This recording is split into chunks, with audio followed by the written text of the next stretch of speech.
So hello everyone and welcome to this B-Cycle webinar. Thank you for taking the time to join us today. So today we're going to be talking about safety at drop-off points. And actually before we get started, I might just introduce our team. You may not be aware of everyone here. We've got our CEO, Libby Chaplin. We've got Director Jade Barnaby. We're also joined by our colleagues Kirsten Krautz and Anna Paula Gomez. I'm not sure if you wanted to introduce yourself a bit more than that, colleagues. No, I think that's good. Move on ahead. Okay. So I might just to housekeeping, just say that the first part of this presentation we'll hear from mostly Libby Chaplin and Jade Barnaby. So we'll close off the opportunity to chat at this moment. But perhaps if you have any questions, if you can put them in the chat, and I'll also open it up at the end so that we can have a discussion. Now let me just get our slides together for you.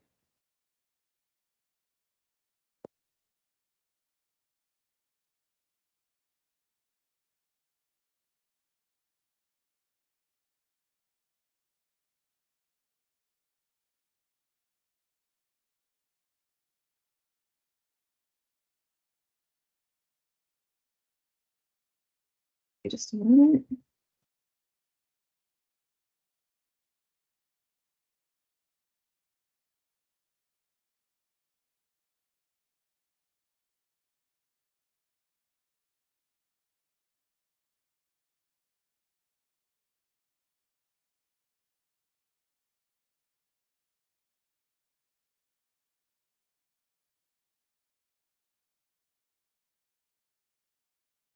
Okay, hopefully everyone can see that. I might pass over to Jade now, if that's okay, and she'll be able to talk us through this webinar.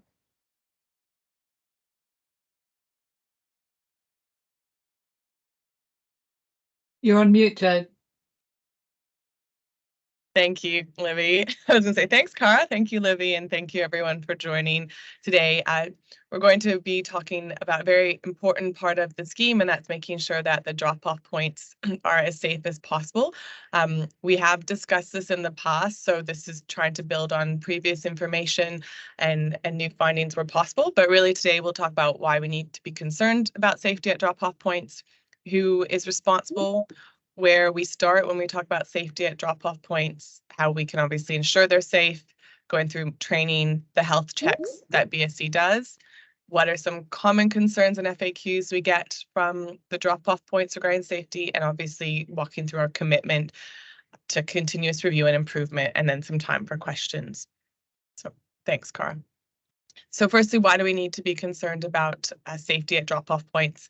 As we all know, batteries are increasingly essential to our day-to-day lives and are really important for our transition to a renewable energy future.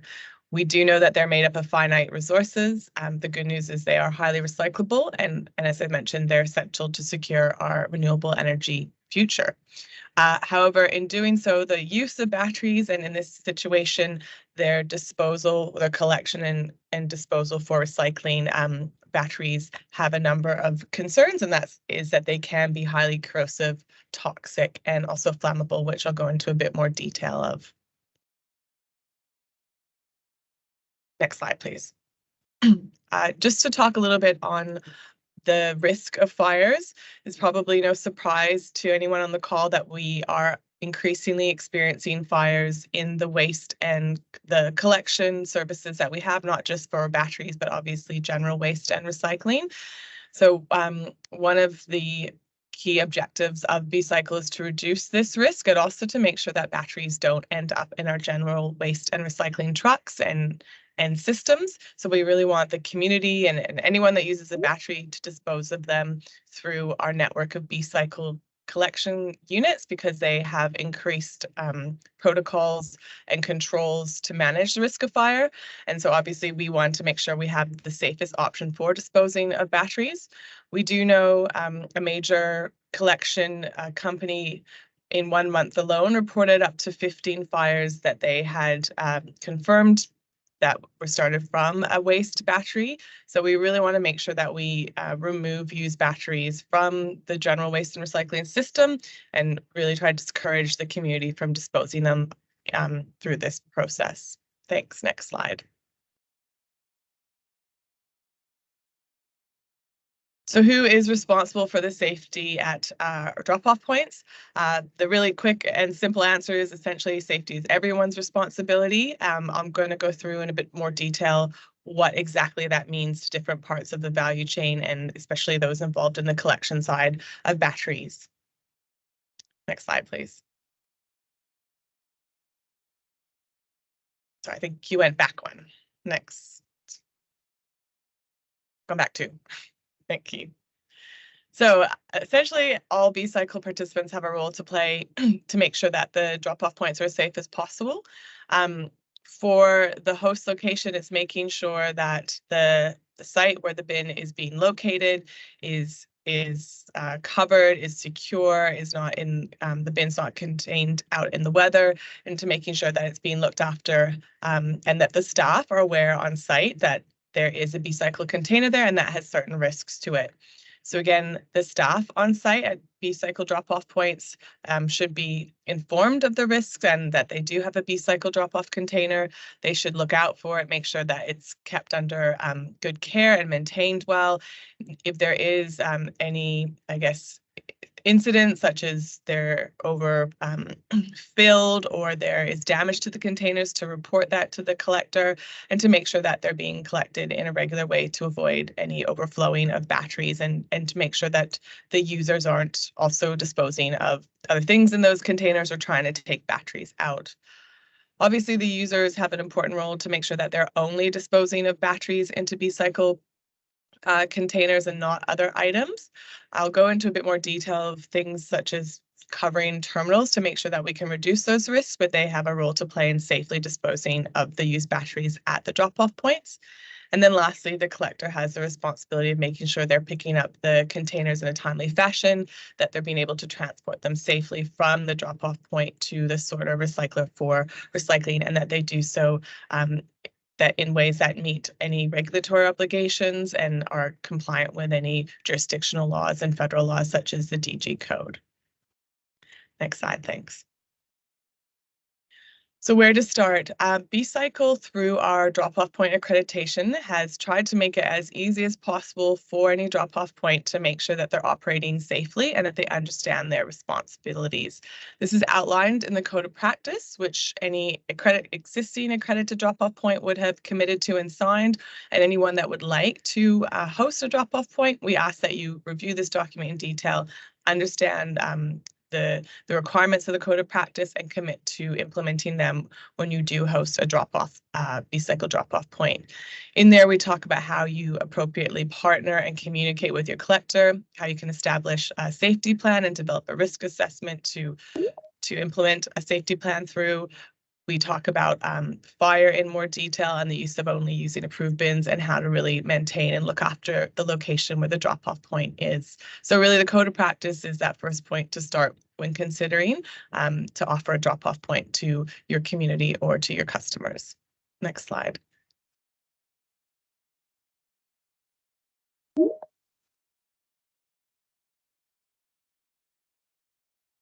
So firstly, we'll go through the Code of Practice in a bit more detail, but obviously making sure that you have a really strong relationship and maintain ongoing communication with your accredited collector is really important. We have a number of accredited collectors in B-cycle now, which we're really thankful for their partnership and involvement in the scheme. And it's important that when you're deciding to offer a drop-off point that you contact and do some research on these collectors.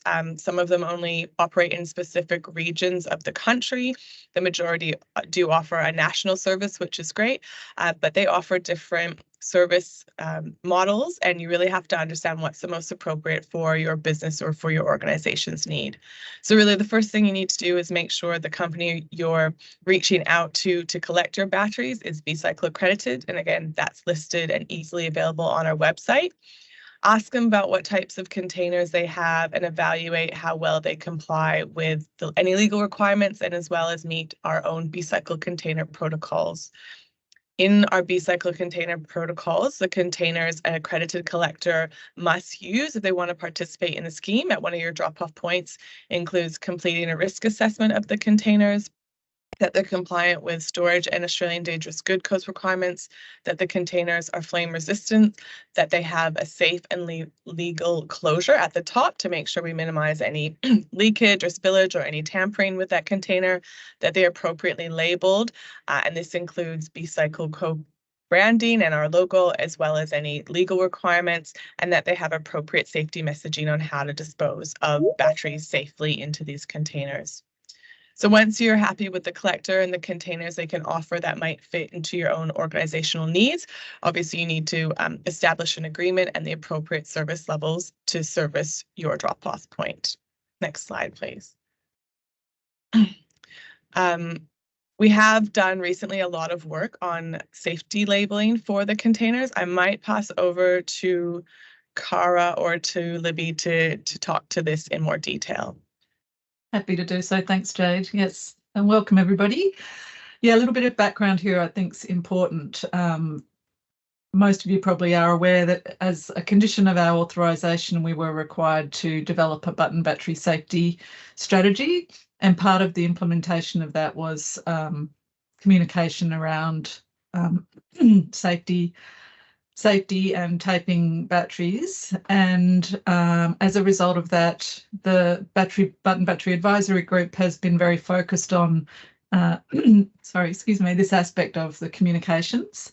And as they worked through the issues around making a recommendation specific just to button batteries, they really looked at how we could influence awareness more broadly, and so it was decided really to focus on all batteries, and a lot of work and time went into refining the language and the imagery associated with the container safety labels that are proposed, and the final language that was agreed to and that also had industry and input from many of you included tape battery terminals for fire prevention and child safety.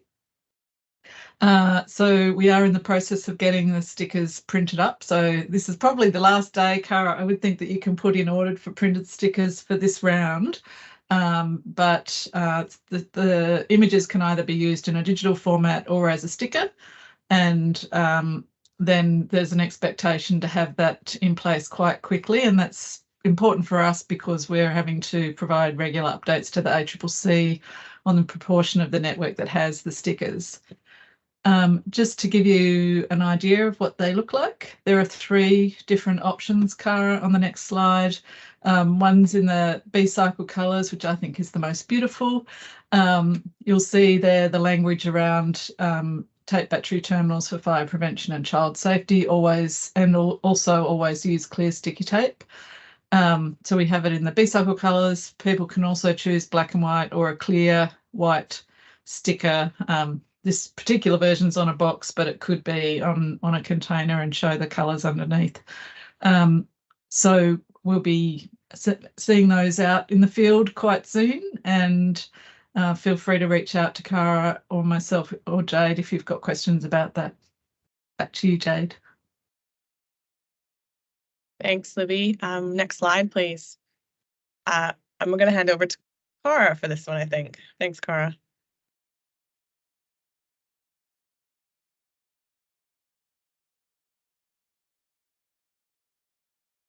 Hi everyone, my computer's just a bit slow, so there's a little delay.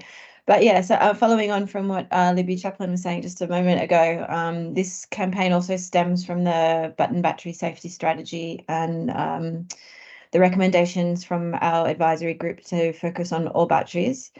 So we're getting close to launching a national awareness campaign on battery safety this month, or potentially a little further on than that.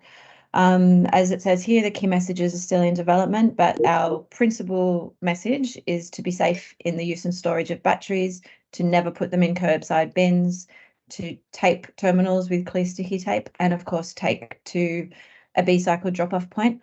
So we're currently working on the campaign approaches and the key concepts. And a large part of this will be putting together sort of a package of assets and materials for everyone, including local councils, who'll be able to communicate with constituents on these key messages.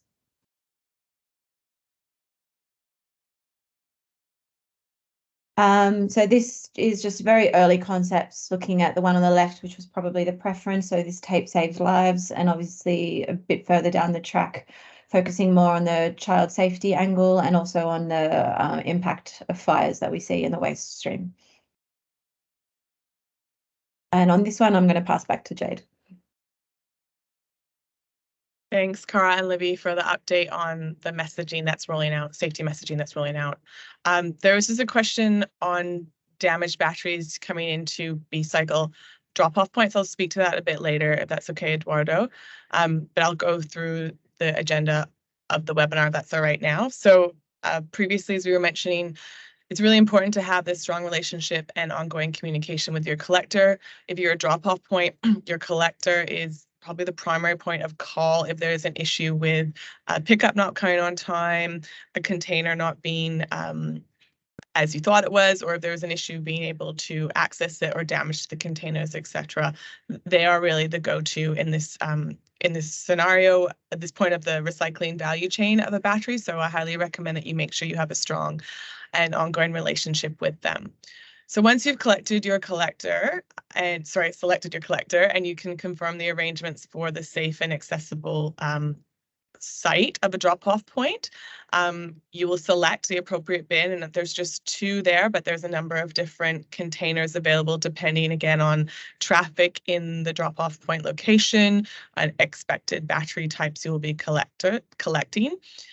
You'll work with your collector to prepare a risk assessment and safety plan. So this will consider things really specific to the location of your drop-off point container. And then obviously you'll only use bins provided by your collector ongoing. Thanks. Next slide, please. This slide goes through a bit of the pages that the template we've developed as a risk assessment for drop-off points. It's strongly, it's a requirement if you become a drop-off point for you to complete one. You don't have to submit it to us, but we do ask that you complete this and keep it on file if we do an audit, or if WorkSafe comes to your site, they will ask for something like a risk assessment and a safety plan to make sure that you've considered all the hazards and risks and controls in place to reduce those risks to yourself, your staff, and the public. There's further guidance on how to complete this online, and just reach out to the team to point you in the right direction of where you need to find that. Thank you. Next slide. So I see some questions coming through. I'm happy to answer those, but maybe if you can hold them off to the end. Thank you. So as I said in the template, we provide one that you can use, and but if you have your own, you're also welcome to use them. The objective of completing a risk assessment and completing the safety plan for that is to identify the hazards and risks associated with having a drop-off point at your location, to rate these risks, then to plan and implement controls that can reduce these risks, and then to assign a key responsibility person who will be responsible for implementing the controls with a deadline of implementation. As I said, it's really important that you complete a risk assessment prior to having the drop-off point, but also to do them regularly, especially if anything changes, if you decide to move the drop-off point, if something happens to the infrastructure surrounding the drop-off point, so that the safety plan can take into account any changes. And again, there's more information of this online. Next slide, please. So how do you locate or select a location for your drop-off point? See there, if it's a public one, it's really important that it's in a safe but visible but safe location. So that's easily accessible by the users, whether that be the public. In this photo, you'll see it's in a Bunnings site, so it's relatively close to the entrance. It's best if it's in a well-ventilated area indoors and under cover that's away from direct sunlight or heat to avoid any risk of overheating and fire. We ask that it's in a fixed location, but that it is easily accessible by the collector for collection servicing. We ask that you consider how the site can prevent other items being disposed of into these containers. We don't want there to be rubbish, coffee cups, etc. going in there, especially products and materials that could cause a fire or another incident to occur.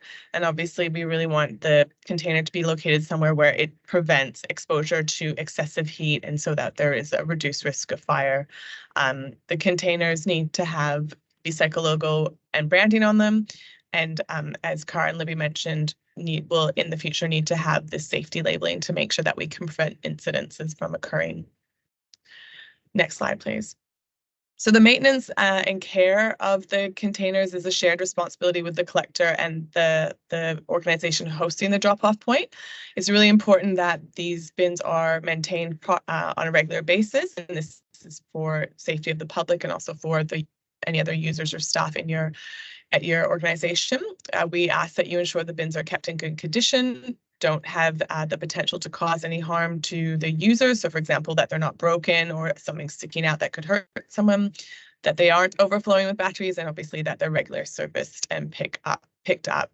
We ask that if there is damage to the container that you contact the collector immediately so that it can be removed and replaced as soon as possible to avoid any incident.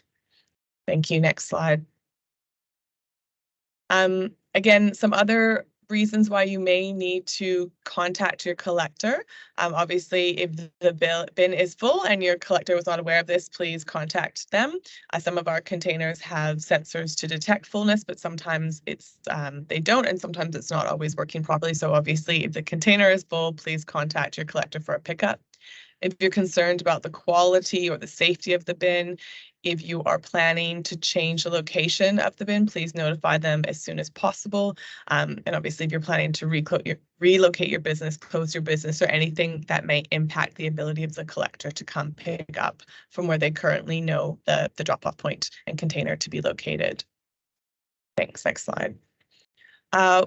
Once these things have been considered and the risk assessment and safety plan has been submitted to B-Cycle with all of your commitment form and the code of practice sign, we also have a short 20-minute virtual training that is a requirement that at least one person from each drop-off point must complete. This is live. We ask that once we say that we've received that, we'll provide you with a link to do it on our LMS. If you're part of a bigger company or chain, we have, in some instances, discussion with that organization so that it can be integrated into the internal training system. But it is a requirement of drop-off point accreditation. Next slide, please.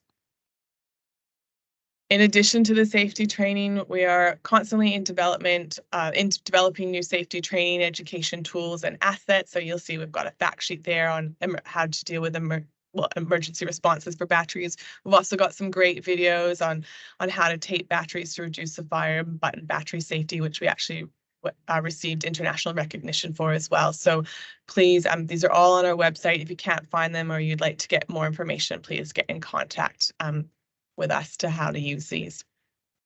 Next slide.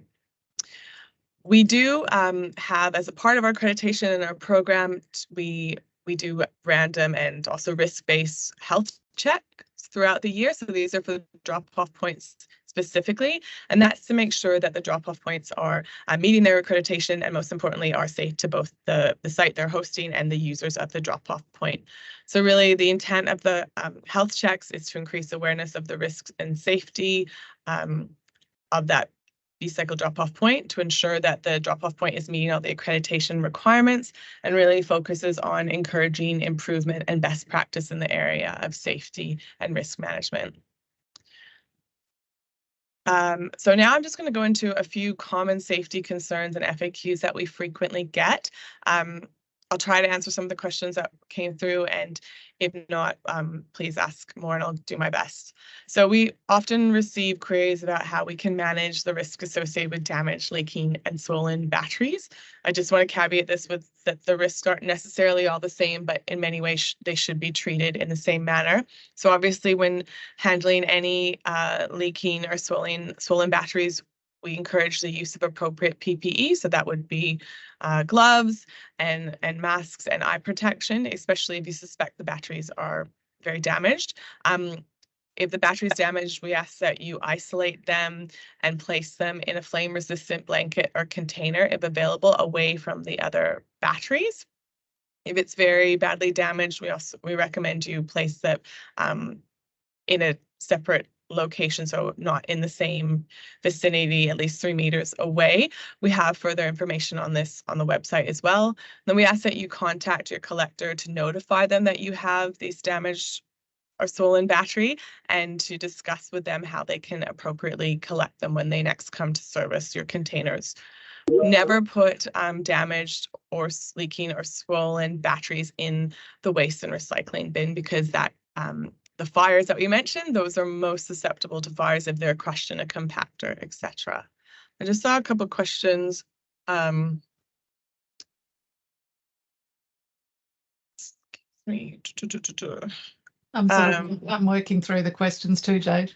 Okay, sorry. Will flame-resistant blankets be provided? We haven't gotten to that previously, Julie. They aren't currently. That's usually something that, for example, if you're at a workplace, there's often flame-resistant blankets there. Anyway, I have one in my home in case of a fire, so we don't supply them at this time, but maybe that's something we can take on board.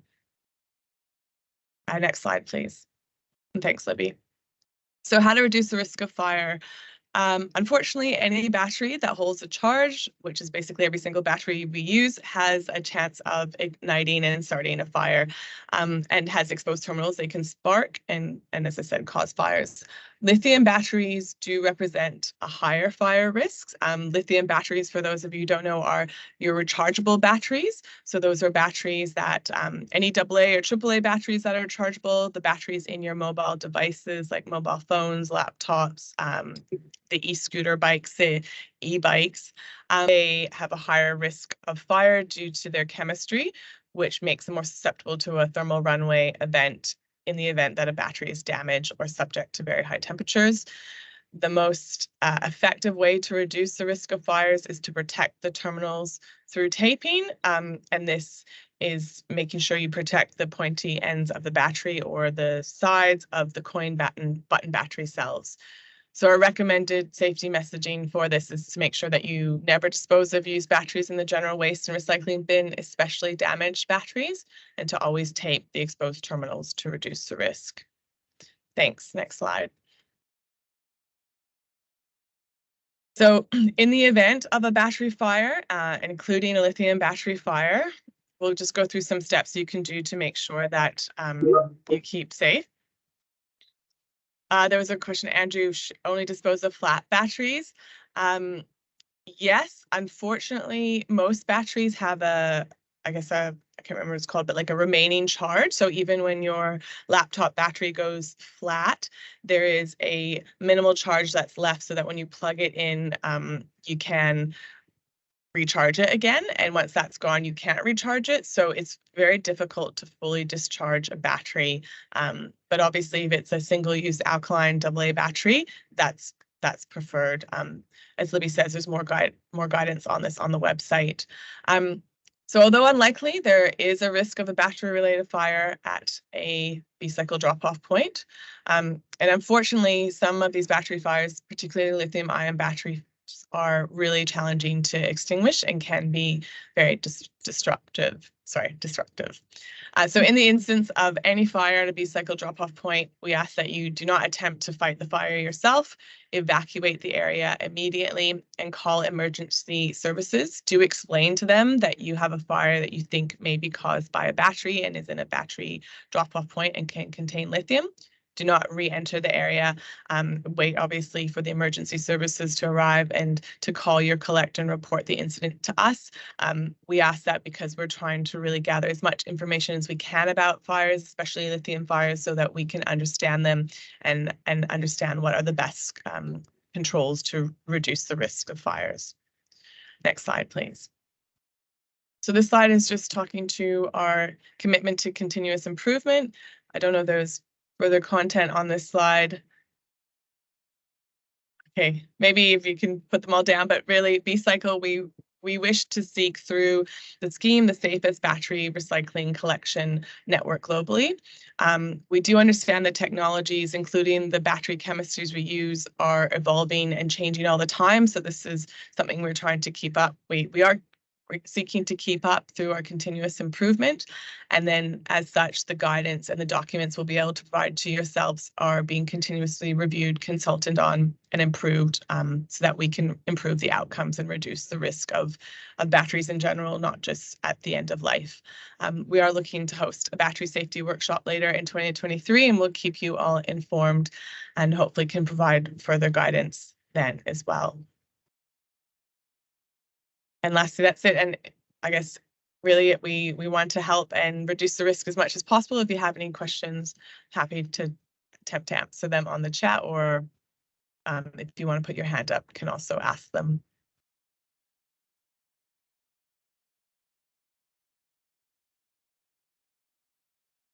I think Andrew's comment about trying to make sure that your batteries are flat before dropping them off obviously is a good one.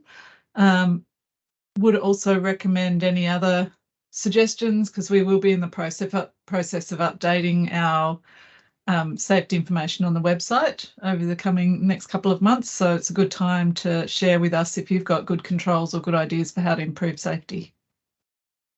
Yeah, thanks. Ricardo, I think you have a question. You have your hand up.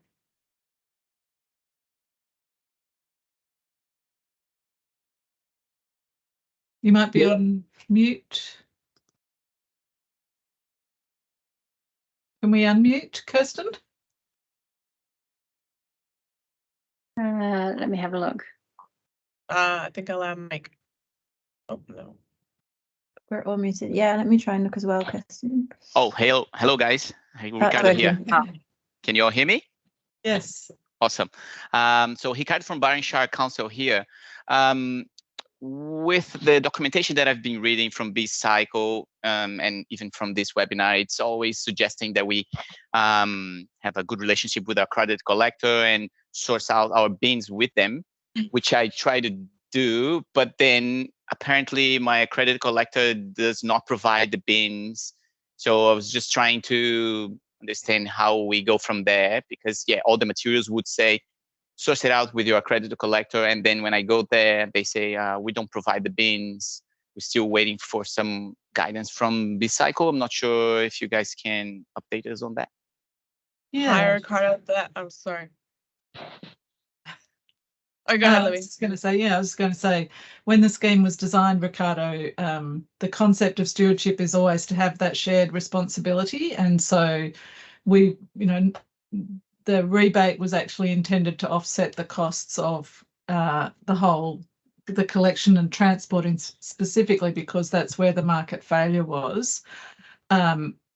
So at this point, we don't actually provide the bins. We just provide the requirements and the protocols for the safety level that we anticipate they meet.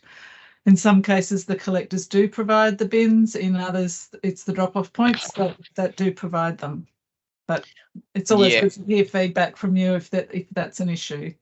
Yeah, Ricardo, maybe we can have this conversation offline, because this is the first time I've heard of a collector not offering the containers, and this is a surprise to me. And sorry if you did contact us, I didn't know, but yeah, it's usually, as Libby said, the responsibility of the collector to provide that or to work with you to make sure that you can get the appropriate container.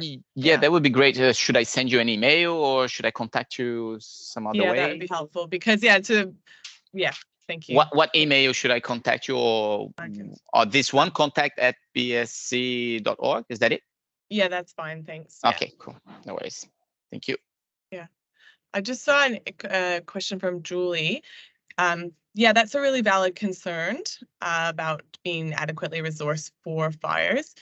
And because of that, we've deliberately not targeted, although we think it would be a great venue in terms of volume and awareness, schools at this point, because we want to make sure that we have, with our collectors, the most safe container for environments with children, for example. And we're actually working with our counterparts in Europe for this.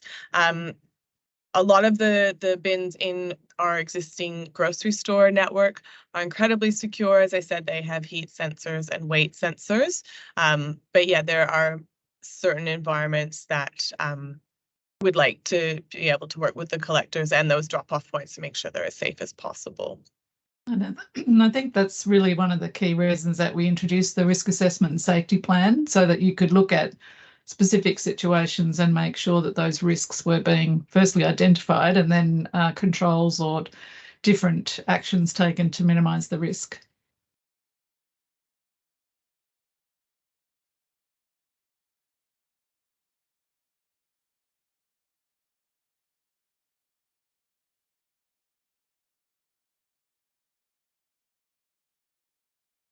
Any other questions?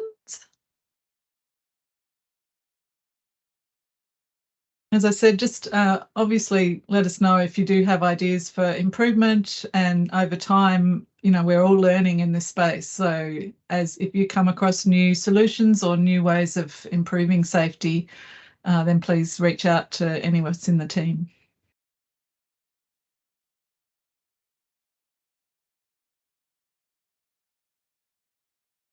Just one question there, if you don't mind.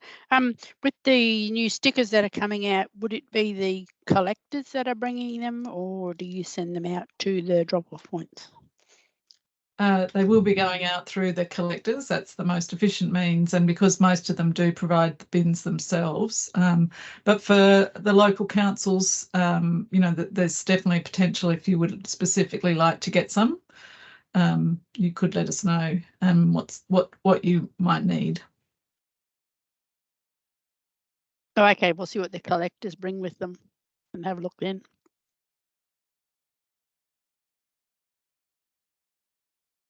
Hi, Ben.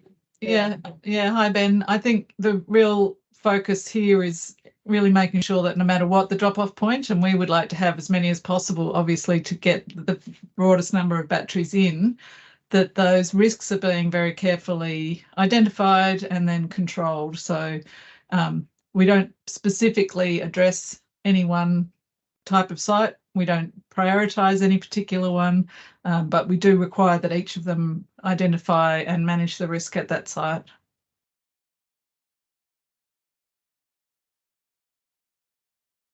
And also just to note, maybe a lot of the concerns around lithium battery fires too are also in their use, especially the charging.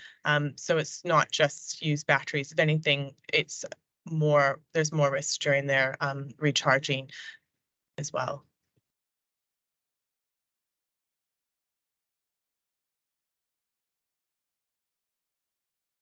I think the only other thing there that's we are working on a partnership with another organisation that has some great lithium safety videos that are really informative. So we'll be, you know, definitely letting you know through this type of event as those types of additional materials come through the system.